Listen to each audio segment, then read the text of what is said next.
Jewish friends in particular, but Yom HaShoah, or Holocaust Memorial Day, which is tomorrow, Remembrance Day, excuse me, Remembrance Day. And I get a lot of, I'm a member of, well, I donated to ADL, Anti-Defamation League, and I get a lot of information, and they were citing how even Vladimir Zelensky misused uh, the what's the word, the assignment. He was in Israel looking up for support, and likened the Russian invasion to the Holocaust. And although done in um, with intent to designate the significance and the gravity of the situation, it's not quite the same as the actual Holocaust. And we need to be very careful about misascribing terrible things that happen today to what's happening in what happened in during the Holocaust. So, I sent this afternoon an updated contact list, and some of you responded. And I would hope that if there's anything.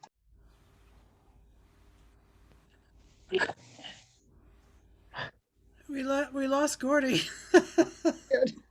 Off to a good start here. He will be back.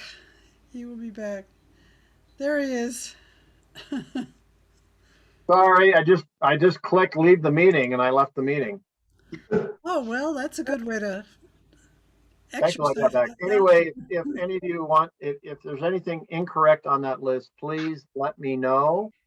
And the origin of that list, by the way, was back when we were actually meeting in person, and we would meet at St. Luke's or Rodef Shalom, and people would come in the middle of a snowstorm, and there was no class. And so we implemented a contact list so we could alert everyone that we were not having a class tonight.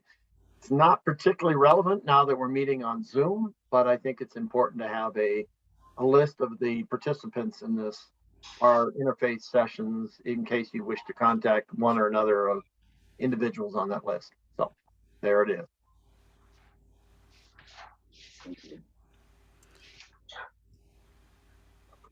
Anna Bennett and Paul Bogan have joined us.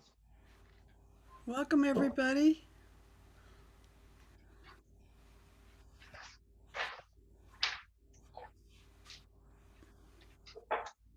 Well, that's it, Sandy. I'm done. You're all finished? Yep, that's it. Okay. Who is TMO? TMO. Is this Donna? She's still connecting. It looks like connecting. So the community of the beloved disciple, the life, loves, hates of an individual church in New Testament times, Raymond Brown. John, the Maverick Gospel, the most adventuresome theology in the New Testament, about Christian Jews that shared the Messianic outlook, by Raymond Brown. So how did it go for you all? Was it painfully blasphemous for some of my Jewish friends? Can I make a response? Yes, please do, Paul. Okay.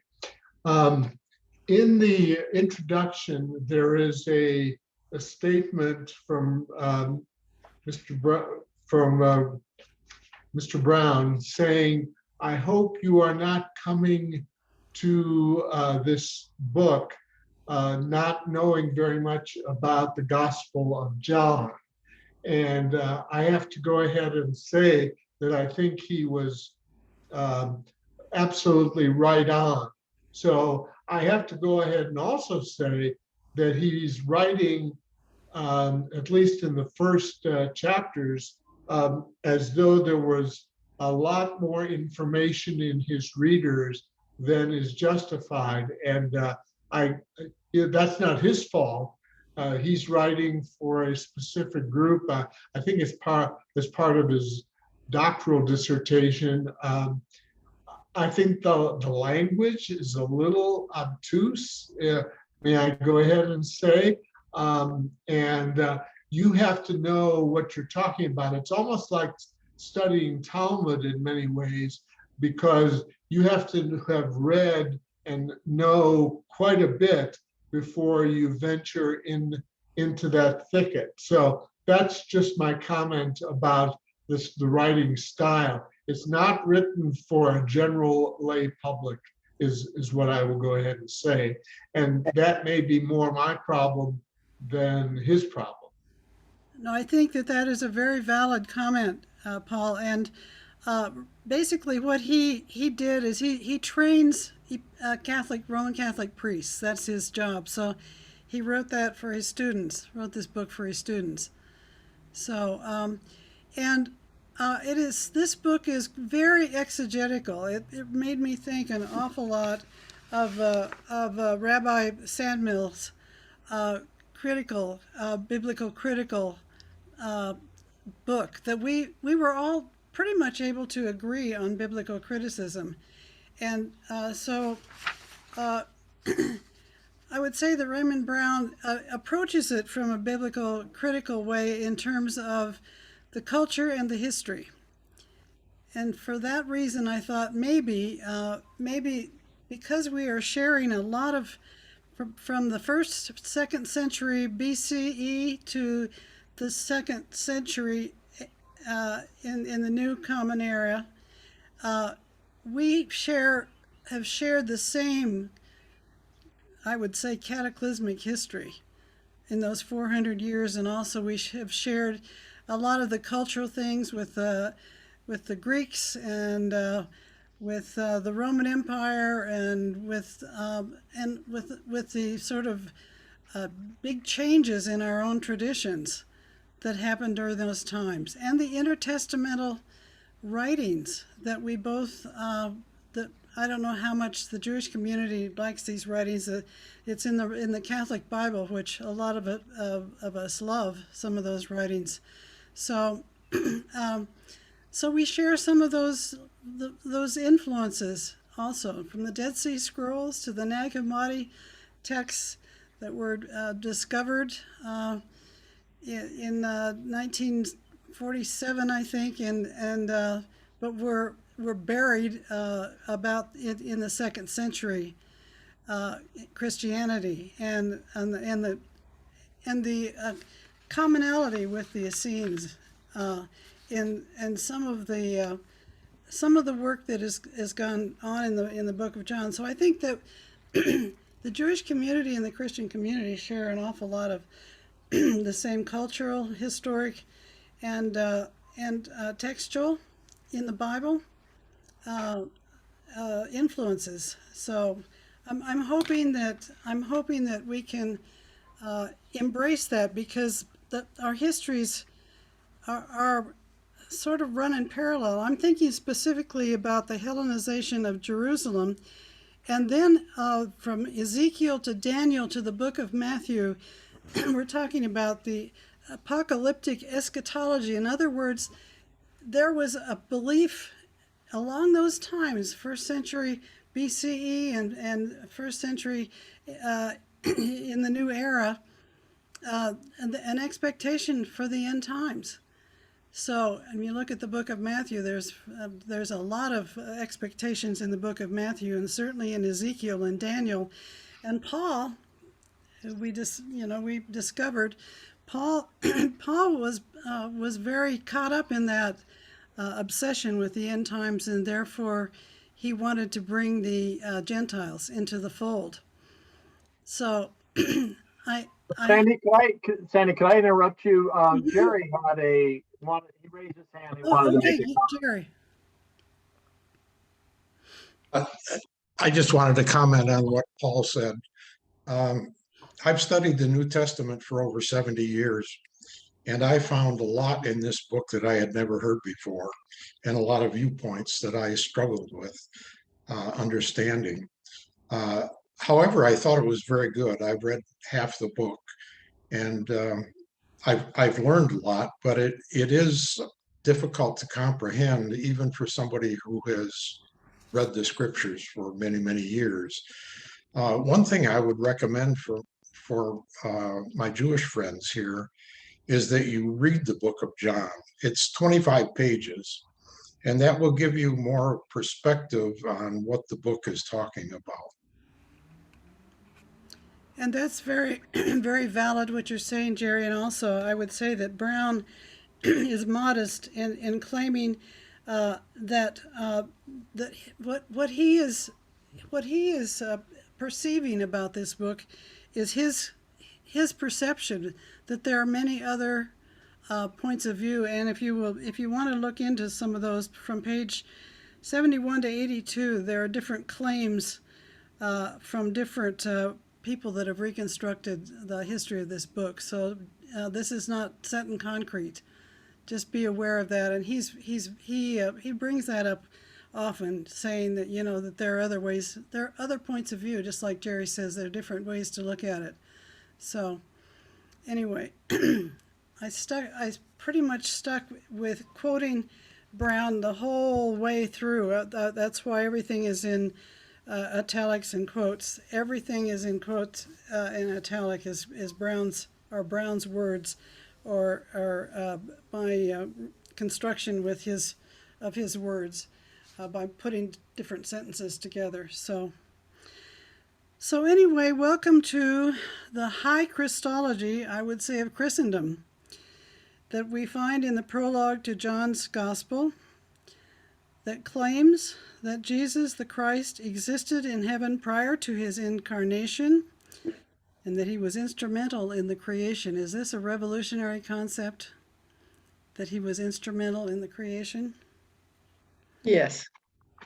Thank you, Leslie. In the I would say the prologue to John, some call it a hymn, but others call it a midrash on the first of Genesis. A midrash, is that what you would call it, Leslie? So anyway, in the Gospel of John, the Word of God in Christ became flesh, according to the Gospel of John, and dwelt among humankind, and became a doorway for humankind to the experience of God. And as I said before, his book is very exegetical, historical, cultural, what you would call scientific, with literal, contextual surface meaning, which we discussed in our last time together with the Talmud. And it also, we're invited to go beyond that historical critical method and explore allegory and symbolic and metaphoric stories and midrash in this gospel. And all of those were brought up in the Talmud study, weren't they? We looked at the Talmud from all those different points of view.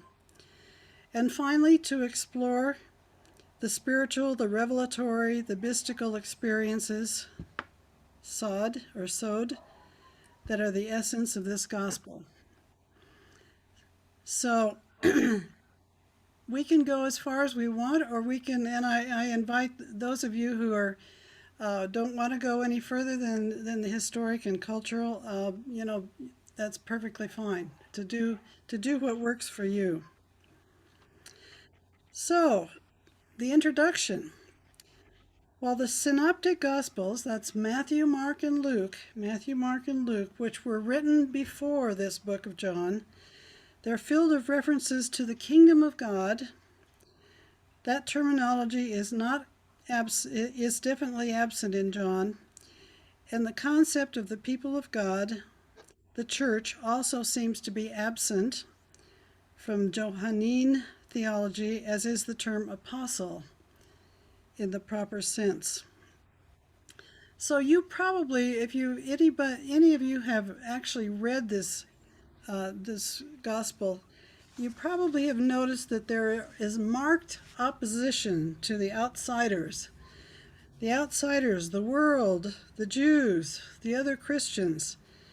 Brown asks if the association of Johannine Christians became a sect because he thought that they were so ingrown, so insider. But he lists several arguments for why he doesn't believe it's a sect, mostly because it had ties to the Synoptic Gospels in terms of the history and in terms of the story that was implied, whether it was actually stated in John or not. So the Gospel of John must be read on several levels so that it tells the story of Jesus and the community that believed in him. Through source analysis, the Synoptic Gospels reveal something about the pre-gospel history, and that's what I'm talking about, some of this pre-gospel history of the Johannine evangelists' Christological views. Indirectly, they also reveal something about the community's history earlier in the century, especially if the sources of the evangelists used had already been part of the community's heritage. And so I think that is a background assumption that we can make, that the synoptics were in their minds, was in the mind of this community as it was being written. So Brown says the Synoptic Gospels offer a limited means for reconstructing the ministry and the message of the historical Jesus. So the gospel can be used with great circumspection as a historical source, and that's what I was thinking again of Rabbi Sandmel and we Jews and Jesus that we did in January 2021. You know, the history, some of it is historically accurate and some of it is up for discussion, the history in some of these. And if you read the Gospels, they are in conflict on some details. So they're not to be taken literal in every way. Basically, they're to be taken as the way it was seen by the writer of each gospel. So I remember Sandmel was very critical of the fact that a lot of the history didn't jive, and that's why the history is constructed by the author of the experiences of the authors of those gospels. So the fourth gospel claims to make eyewitness testimony and does contain some important historical tradition about Jesus. Therefore, he says, a passage where John is clearly modifying the historical picture of Jesus' ministry is probably a passage where Johannine theological interests have come to fore. In other words, they're trying to present their own theological point of view. For example, Raymond Brown says, when I argue from the silence, say, about the virgin birth, of which we don't have any indication in the book of John of a virgin birth, he said, I will confine myself to silence about matters which John would scarcely have passed over accidentally. So we note that the birth narratives are absent from this book of John. So I want to share with you all the summary chart, and this is for folks like Paul, who may not want to belabor all of the I can't read it. arguments, and to see if I can blow it up in any way here. But this, if you can't say it, this chart is in the back of the book. So it goes through the different phases: phase 1, phase 2, phase 3, phase 4 in the book. So you're invited to go back if you just want to get an abbreviated, non-complicated view of what's in the book. I recommend that. It's not in the back of my version. Not mine. In the back of mine, it's on page 166 in my version. Chart 1, the history of the Johannine community. Oh, yeah, got it. It's not, Okay, and then on 168 Yes, and thank you. 169, there are different religious groupings outside the Johannine community as seen through the pages of the fourth gospel. That is the world, the Jews, the adherents of John the Baptist. Now, these are the different influences that went into the book.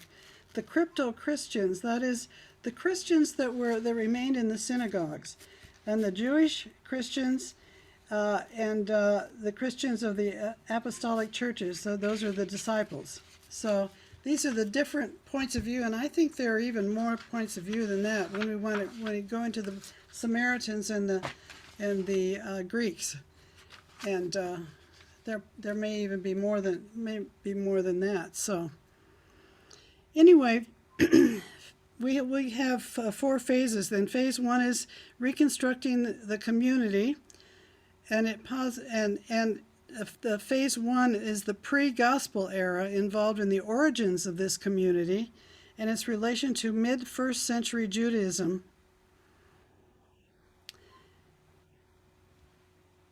And by the time this gospel was written, this was roughly 70 to 90 CE, when the Johannine Christians had been expelled from the synagogues because of what they were claiming about Jesus. Judaism was dominantly Pharisee and thus no longer pluralistic as before 70. And the pre-gospel period of conscious Johannine history spans several decades, stretching from the mid-50s to the late 80s. And so this is something I think that's important to keep in mind, especially when there were a lot of arguments with the Jews and with the world and all. Jesus and other Jewish Christians, according to the Synoptic Gospels and Paul in Acts, were not expelled from the synagogues. In fact, they attended and were invited to speak in the synagogues.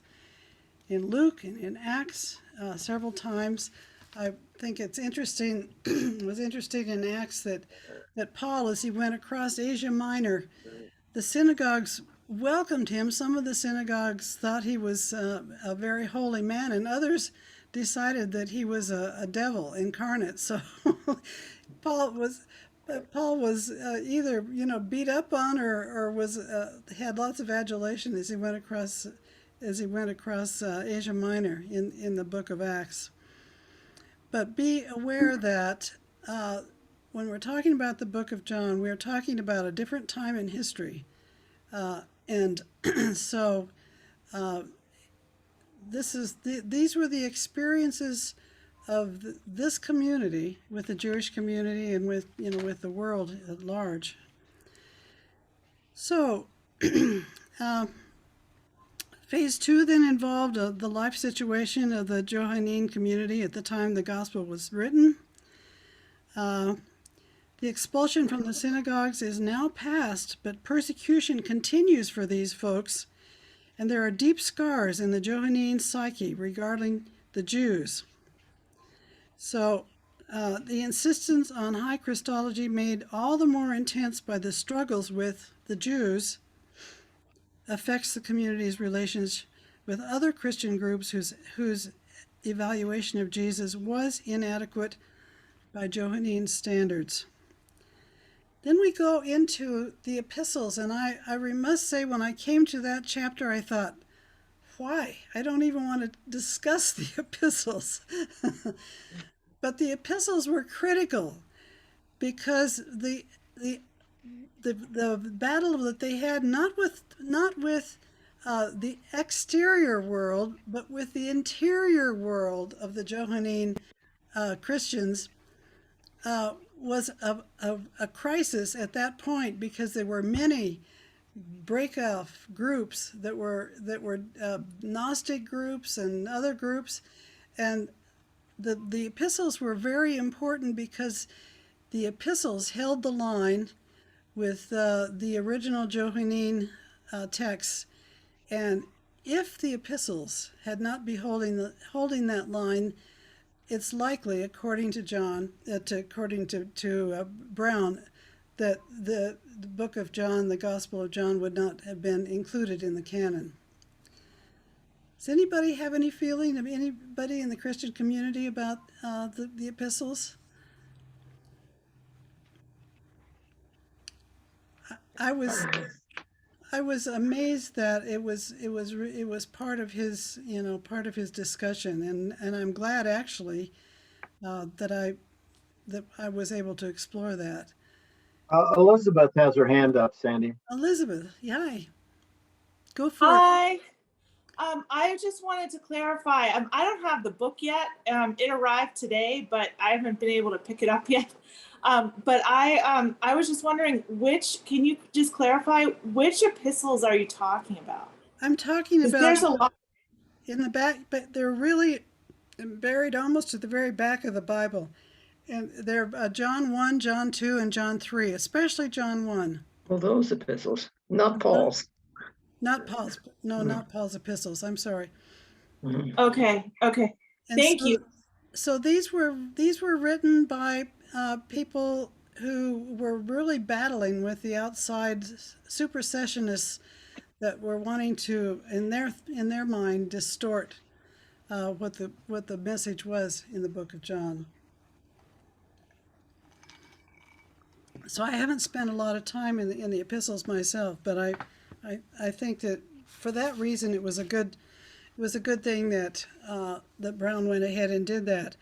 And so then there's the phase 4, the dissolution of the two Johannine groups after the epistles were written. The secessionists no longer were in communion with the more conservative side of the Johannine community, and they probably moved rapidly in the 2nd century toward Docetism. In other words, they denied the Docetists denied the humanity of Jesus, and Gnosticism, which and Scythianism and Monetism, all of these different secessionist groups. The Monetist group is an interesting group because it was a Jewish Christian group that wanted to remain as a Jewish Christian group, and they were also very open to women clergy in that group, which I thought was fascinating. But they didn't I don't think they survived the 2nd century. Okay, my friends, what did you underline in your notes? What do you want to talk about? And I'm not a real authority on the book of John, so I hope that those who have other points of view will speak up. Alice. Well, I found this absolutely fascinating, but rather startling. I had no idea there was a separate community within Christendom, but I can see why there was conflict with the synagogue, why the traditional, because John emphasizes the times when Jesus breaks the law of Moses, isn't that right? Healing on the Sabbath and various other things. Apparently, that's the gospel that puts the most emphasis on not obeying the traditional Jewish law. So I can see why they would be kicked out. I mean, I can see why they would be. But also, it was kind of, I wonder if it's not inevitable what happened, because Judaism had this wonderful relationship with God, but he was the God of one people, not of everybody. And in order to make it broader, what are you going to do? And somehow Jesus has to become different, not just in the line of David, if it's going to be bigger than just Jewish people. Well, thank you, Alice, for that gut reaction. And I think that we've talked in other sessions about how Judaism really was open-armed with other groups, although they were God's chosen group in terms of God's disciplining them and counting on them. And ask one of your Jewish people, do Jewish people then really want other people to join Judaism? I didn't think so. I mean, I thought it was the religion of a people, not of all people. People are welcome to join as long as they become part of the people, as long as they adhere to the same things that we're doing. So Judaism could have become the religion of everybody. Yes, the thing is, the difference, a huge difference though, is that we don't believe that everybody needs to be a Jew. That when we talked about Paul's proselytizing the Gentiles, Paul is looking for them to believe in God. He's not looking for them to become Jews or become Christians. He's looking, he wants to bring them into the fold of God. And so for Jews, we don't think that everybody has to be a Jew. If you want to be a Jew, that's fine. Then you need to do what we're doing. But we feel like everybody should be following the 7 Noahide laws. Those God gave to everybody. In other words, that God could be not only God, the God of the Jews, but the God of other people who follow the laws. Right. Yes, thank you. That's very helpful. You know, the laws that have, all of the commandments that were given to the Jews, we don't think that they're given to everybody. But those 7 Noahide laws were given to everybody. I'll study up on those, but thank you very much. I'll get them out and read them to you. Wonderful, thank you. Yeah. And maybe, I don't want to embarrass Elizabeth, but maybe Elizabeth would like to speak up about what that's like to join a Jewish community, because Elizabeth was Roman Catholic, as I remember. Yeah, I was.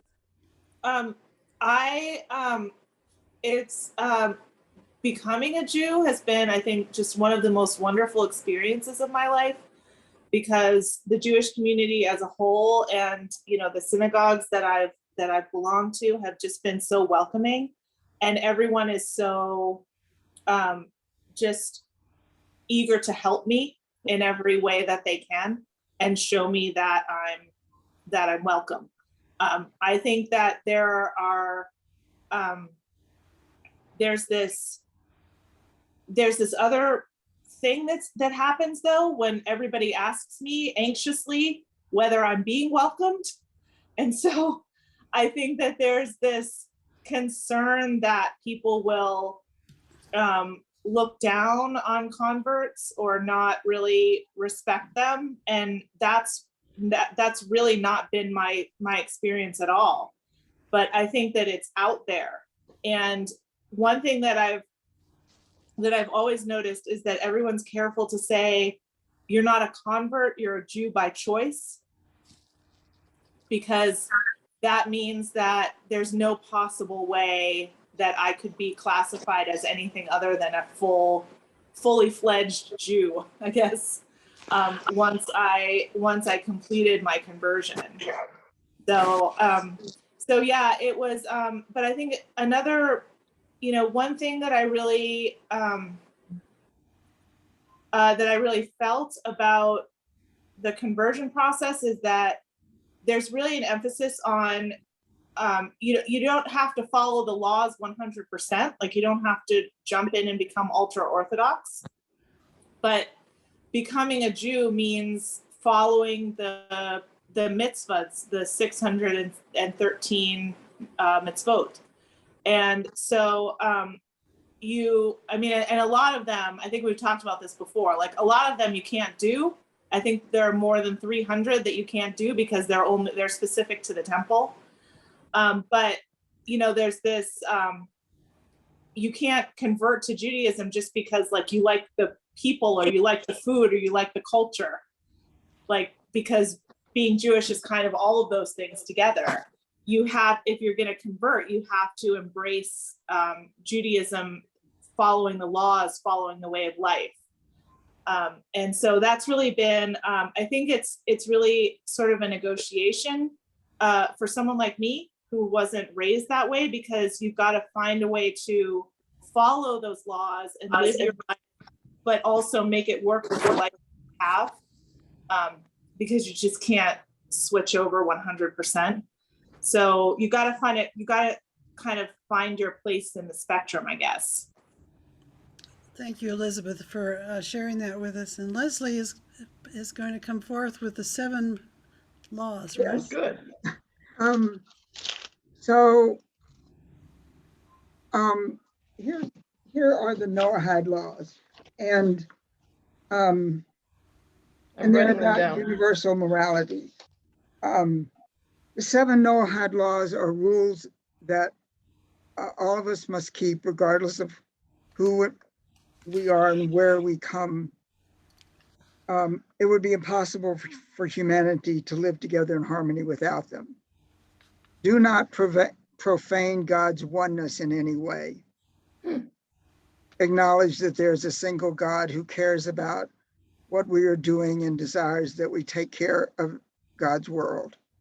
Do not curse your Creator. No matter how angry you may be, do not take it out verbally against your Creator. Do not murder. The value of human life cannot be measured. Do not eat a limb of a living animal. Respect the life of all of God's creatures. Do not steal. Whatever benefits you receive in this world, make sure that none of them are at the unfair expense of someone else. Harness and channel the human libido, incest, adultery, rape, and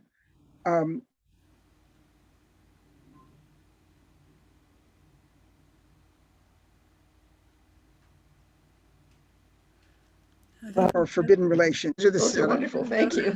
Yes. Thank you, Can Leslie. can I ask a question about how you square that, the 7 Noahide laws regarding one God, with the idea that Jesus was present at the creation? That seem, or what I think the text refers to as the Word, and the Word became flesh, and implying that in fact part of what happened was the Word was spoken by God and the world was created, but the Word became flesh, implying that in fact along with the creation of the world, Jesus was present at the creation. Does anybody did everybody in the Johannine community accept that idea, or was there some conflict in that regard? So if you look at the commentary on page 5 and 6, it talks a little bit about the Word becoming flesh, and how it has deep resonance with Greek philosophy, which isn't too impressive to the Jews, I'm sure. But it talks also a lot about the word being God. Of course, Jesus we consider to be God's incarnation on earth. In other words, Jesus is God's Word in the living human flesh. You know, I would say that for people that have difficulty with that, I think that we are all incarnations of God's Word if we are holy people. So it's not that we claim to be God, but that we have the Spirit of God in us, is that as we incarnate the Word of God in our lives. And I know that my Jewish friends do that too. This is evading the issue, though, that Paul is bringing up. So some of the ways that this was, and this is intertestamental writings of Sirach, that were their intertestamental Jewish writings and also Christian writings, that made reference, and also in Proverbs, made reference to let's see, through these are the wisdom's role in creation. The Lord created me, wisdom, at the beginning of his work, the Word, the first before the beginning of the earth. Ages ago I was set up at the first before the beginning of the earth. This is in Proverbs 8:22-31. And also wisdom's role at the creation from the Apocrypha. In the assembly of the Most High, she, wisdom, opens her mouth, and in the presence of the host she tells of her glory. I came forth from the mouth of the Most High and covered the earth like a mist. This is from Sirach. So, and these are Apocrypha texts, and I'm not sure how much the Jewish community looks at those apocryphal texts. But the Song of Solomon is one, a very popular one in Christian community. So we're talking about the Word of God as the wisdom of God was present from the very beginning, and the wisdom of God in those apocryphal texts surrounds the world like a mist. It is all of the wisdom of the Most High. And so if we want to go and find some origins of that, we can find that in those texts, and we can also find a lot of references if we want to go back and forth to the Dead Sea Scrolls and the Essene community and all of that. Sandy, Roberta has her hand up. Roberta, yeah, go for it. Oh, I just wanted to read Arlen's dictionary entry for Logos. Is that okay? Mm-hmm. Okay, it says Logos, something said.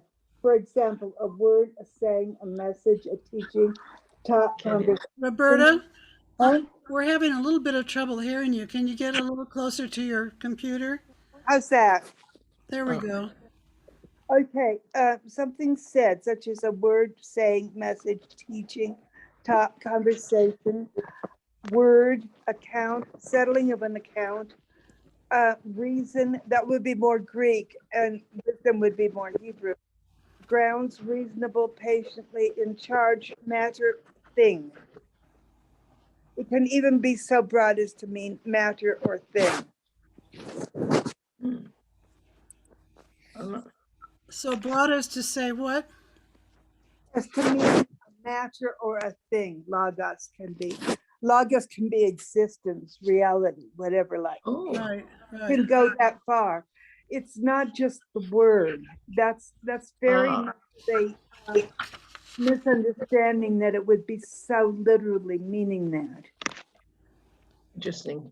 So it is the wisdom of God, and what I love about these intertestamental, the Song of Solomon especially, is that it attributes all of the true wisdom all over the planet, regardless, as having origin in God, in God's logos. So I will say that we're working, my friends, with a mystery here, of which we don't always have ways to. Certainly, we can't prove that it's true, or we can't prove that it's not true. We're working with It is a mystery that we're working with in terms of how our faith speaks to us and how it helps us to make sense of the world around us. So,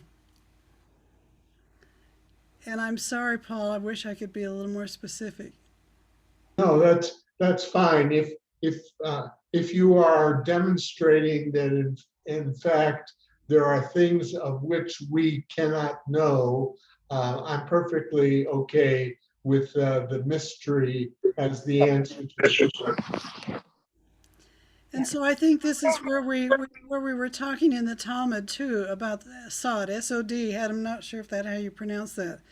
How we move into the spirituality of the text, and maybe even the deep truth. We talked about mythology, where mythology is the deep truth in it, whether the story itself is accurate or not, the deep truth is indisputable because it's part of what we know is from our experience. So,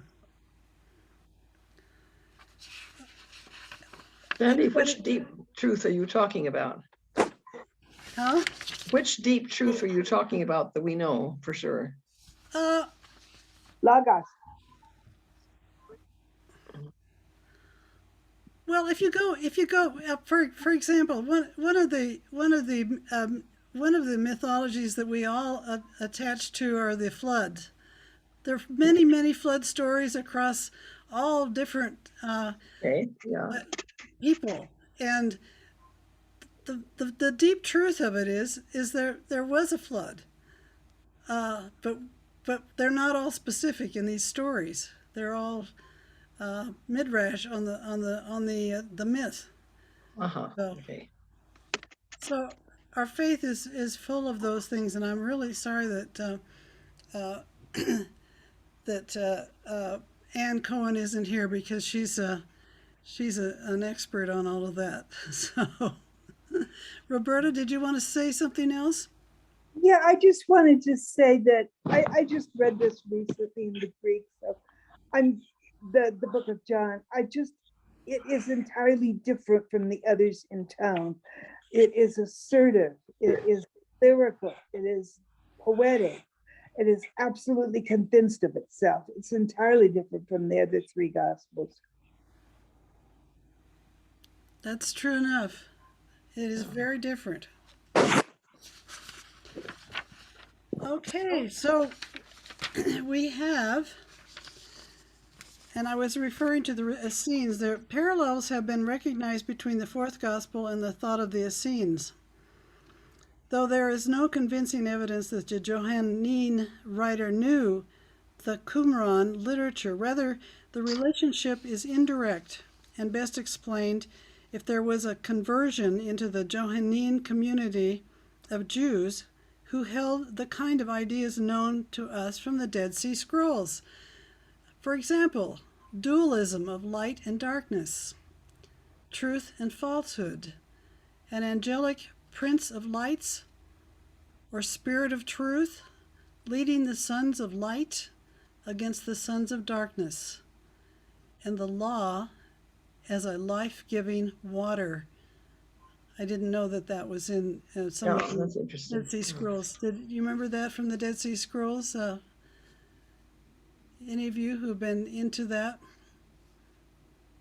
No, what I do know is that living waters has been used frequently as a metaphorical description of the Torah, and that it certainly appears plenty of times in the Pirkei Avot and other Talmudic writings that, in fact, when you go to learn and partake of the living waters, you are basically learning and studying Torah.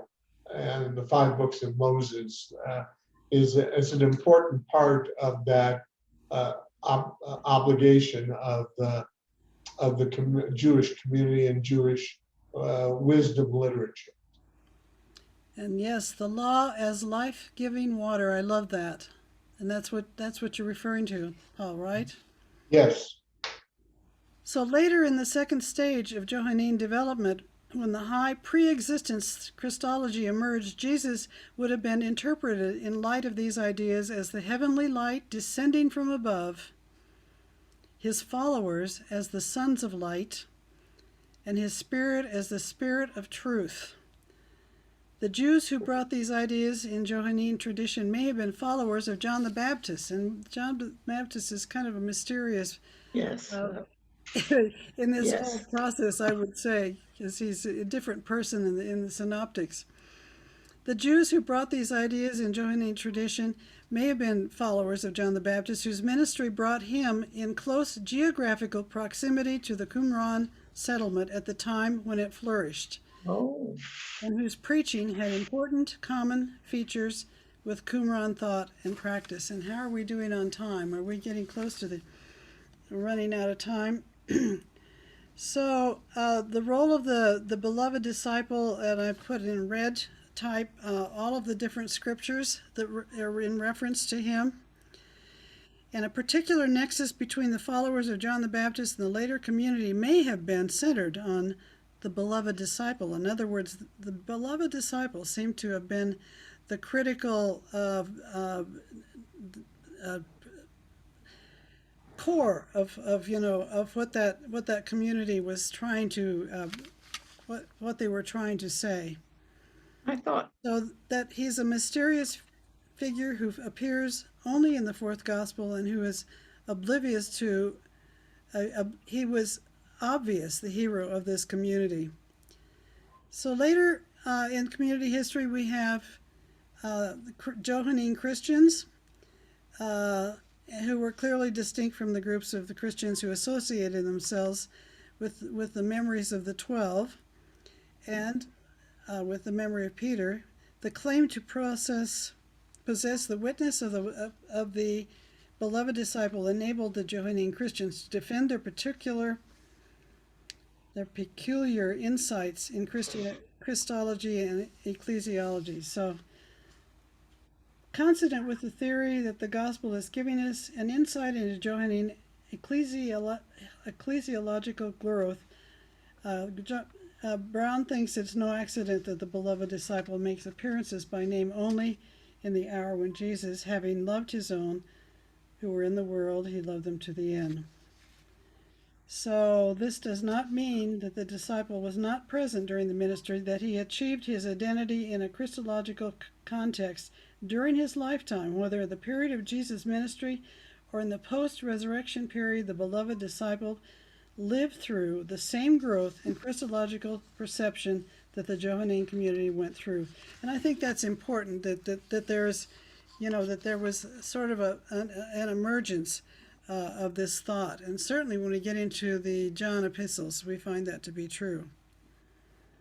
So, does anybody want to go into this text that's on page 5 and page 6? We're kind of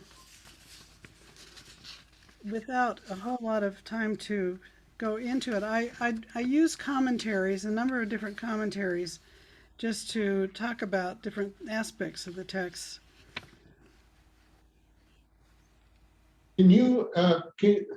Sandy, can you briefly go ahead? There was reference earlier in the hour to what's called low Christology and high Christology. yeah. Can you, for my benefit, if not for others, try and go ahead and clarify what it is that the Johannine community is talking about when they talk about high versus low Christology? So the high Christology was that in the beginning was the Word, and the Word was with God, and the Word was God. That's high Christology. What does that mean? Does that mean that, well, why don't you answer my that the Word was God, and Jesus, of course, is the incarnation of this Word, the human incarnation of the Word. And so there are some sects within Christianity who obviously, I would think that would be one of the basic tenets of the Christian church, that would be a given. Am I wrong? It is pretty much of a given, but I think that when we go into the secessionists, we will find many different varieties of groups that were trying to weasel out either of the divinity of Jesus or of the humanity of Jesus. And so I think that even today, there are people who sort of overlook some of that. But that was the importance then of these epistles, that the epistles brought that into the orthodoxy of the church. So I think that, go ahead, Jerry, and then Roberta. Page 25 on the bottom has an explanation of low and high Christology. I found it helpful. You want to read it? It's reasonably long. It'll take me a couple minutes. In scholarly jargon, low Christology involves the application of Jesus of titles derived from Old Testament or intertestament expectations. In other words, Messiah, prophet, servant, Lord, Son of God, titles that do not in themselves imply divinity. Son of God, meaning divine representative, was a designation of the king. See 2 Samuel 7:14. Lord need mean no more than master. High Christology involves an appreciation of Jesus that moves him into this sphere of divinity, as expressed, for instance, in a more exalted use of Lord and Son of God, as well as the designation God. By speaking of relatively low and higher, I wish to indicate fluidity and the lack of exact demarcation. Thank you, Jerry. And I think that there are many different ways that people deal with that fluidity in community. So, don't you think so, Jerry? I do. Yeah, I think within the Christian faith there's some divergence, although by and large, the Christian communities that I have been a part of and services I've attended view Jesus as the Son of God, which would be, I guess, high Christology. I would say that's the most common, but I know there are some denominations that don't adhere to that. That's very helpful. And Roberta, do you want to add to that? Yeah, I think the issue is right there in the Greek in the first verse. It says, "In the beginning was the Word." Okay, and at the end of the verse it says, "And God was the Word." But in the middle it says, "And the Word was with God." It doesn't say the Word was God. It was with God. So it's possibly something that is slightly apart from God in some way. It's just like with is like we get approximate from it. It's nearby, beside. It's a very minor thing, but it seems somehow to indicate that God, that the Word was not exactly God, or was something slightly apart from God, such as Christ, if you see Christ as a separate. The Word was God. He was in the beginning with God. All things came to being through him, and without him not one thing came into being. What has come into being in him was life, and life that was light of all people, the light of all people. The light shines in the darkness, and the darkness did not overcome it. And then we go into what seems like a real break in the poetry and of the beauty of it when we go into John the Baptist stuff. So, and if you all want to go further into John the Baptist, there's a testimony of John the Baptist on page 6 that I gave you all, and the Lamb of God that takes away the sin of the world. So, oh, a challenge, huh? Yeah. And I encourage all of you Christians and Jews to speak up, because we all have sort of had a part in the formation of this gospel. So, Sandy, we talked about things that we don't understand, and there's a verse in the Bible that says we see through a glass darkly, but then we shall see him face to face. that's right. In other words, there are things that are not going to be clear to us. I thought Mark Twain had an excellent quotation on that. He said, I am not so much bothered by the things in the Bible I don't understand as I am the things I do understand, Yeah. such as love your neighbor, be kind, help the poor. I think that is a practical way to look at what Christianity is about, And and Judaism. absolutely, that's what we learn from our origins in Judaism. Absolutely, what is Yeah. important. So, and Elizabeth was referring to the mitzvot that she may want to expound on a little later when we have more time. So, okay, the Lord bless and keep you. Thank The you. Lord make his face to Thank shine you. upon you and be gracious to you. The Lord lift up his countenance upon you and give you peace. Amen. And Thank you, also upon you, Sandy. Sandy. Amen. Love Thank you, to Sandy. everybody, and we will Thank meet you. on the 11th. And Gordy wants to say something. Oh, no, well, I was just waving goodbye, but yes, Okay. acknowledgement that we are not meeting next week on May 4th. Please pray for Sandy, who will be in surgery for her hips. Yep. We will do that. So maybe I'll be able to walk again. Lots of love, everybody. Oh, Sandy. You too. Lots You of love too. to you. Take care.